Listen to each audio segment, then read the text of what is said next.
Como que surgiu esse movimento que nós pertencemos hoje dentro do protestantismo, que é o pentecostalismo?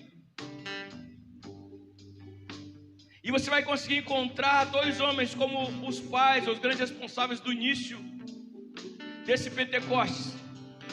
Não falamos mais do tempo bíblico, falamos agora de 1900. Um pouquinho antes disso, um homem chamado Charles Spurgeon começou a falar acerca do Espírito Santo.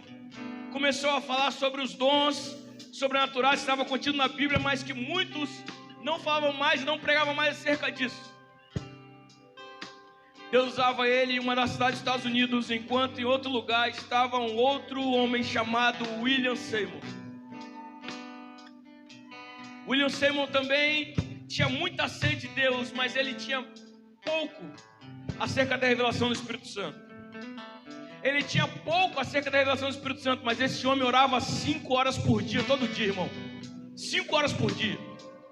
Naquele dia eu tomei um tapa, eu falei, 5 horas? Ele começou a ouvir falar sobre essas coisas.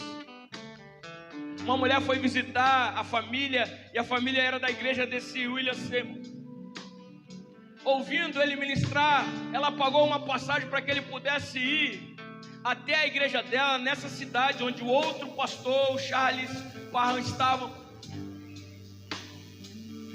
E ele, naquele tempo de segregação racial que havia nos Estados Unidos, ele consegue uma vaga para que ele pudesse entrar na escola do Charles Spurgeon. Só que o Charles era branco e o Seymour negro. O Seymour não podia ficar na mesma classe com os brancos por causa da segregação racial que havia muito forte nos Estados Unidos. Sabe o que ele faz? Com tanta sede que ele tem, ele não se dá por ofendido. Ele fala, não posso ficar na sala não? Não tem uma vaguinha para colocar uma cadeira para mim no corredor? Eu fico no corredor, mas eu quero ouvir falar desse Espírito Santo aí. Eu fico no corredor, mas eu preciso saber tudo sobre esse Pentecostes.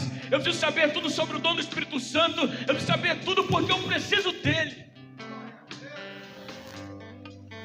A sede daquele homem faz o Dr. Charles começar a ensinar mais coisas para ele. Ele não volta mais para casa, ele busca sua esposa, eles se mudam para Los Angeles. E eles permanecem numa rua lá morando. Nisso ele vai pregar num lugar, vai pregar em outro. As pessoas começam a perceber a sede, a fome dele. Até que um dia ele vai orar por uma pessoa e essa pessoa recebe o Espírito Santo de Deus. Recebe da maneira como ele fala, da maneira como nós cremos. A Igreja do Evangelho Quadrangular surgiu desse movimento.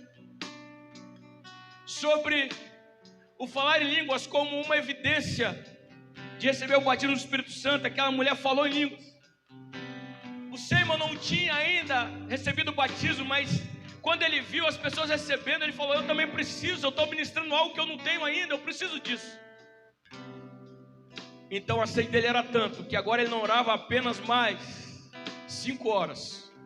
Ele começou a orar 7 horas por dia, pastor Danilo, 7 horas por dia. Aí quando eu vi a segunda parte, eu tomei outra pancada. 7 horas por dia, irmãos, ali, pagando o preço pelo quê? Por bênçãos. Pagando o preço pelo quê? Por carro, por casa, por cura.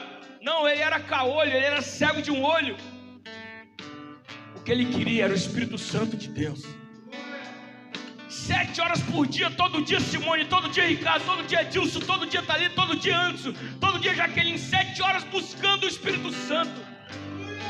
Uma sede que não dava para ele dormir, uma sede que não dava para ele se preocupar com outras coisas, que ele queria era ter o Espírito Santo dentro dele.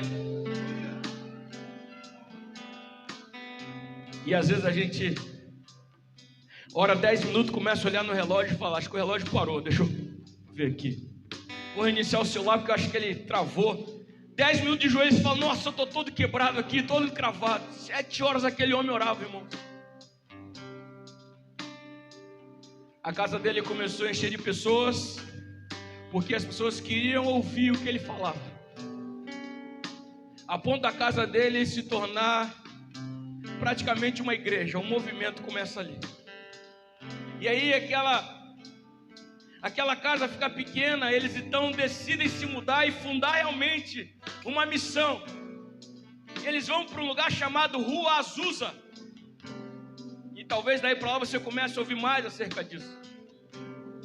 Mas é interessante que os historiadores falam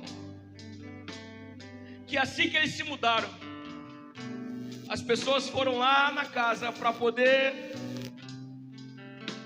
receber aquela casa de volta, e ao chegar perto não conseguiram entrar. Antes, quando chegava perto da porta, já começavam a chorar, já caía no chão e já queria atrás do Senhor falar o seguinte: o que aconteceu na sua casa? A gente precisa daquilo que tinha na sua casa, porque nós temos também uma sede, uma fome para receber aquilo que você ministrava na sua casa.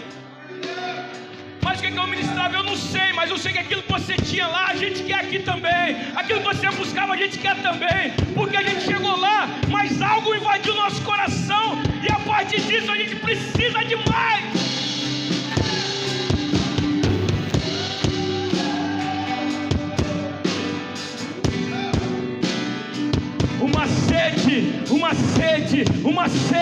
Uma sede é capaz de mudar a história.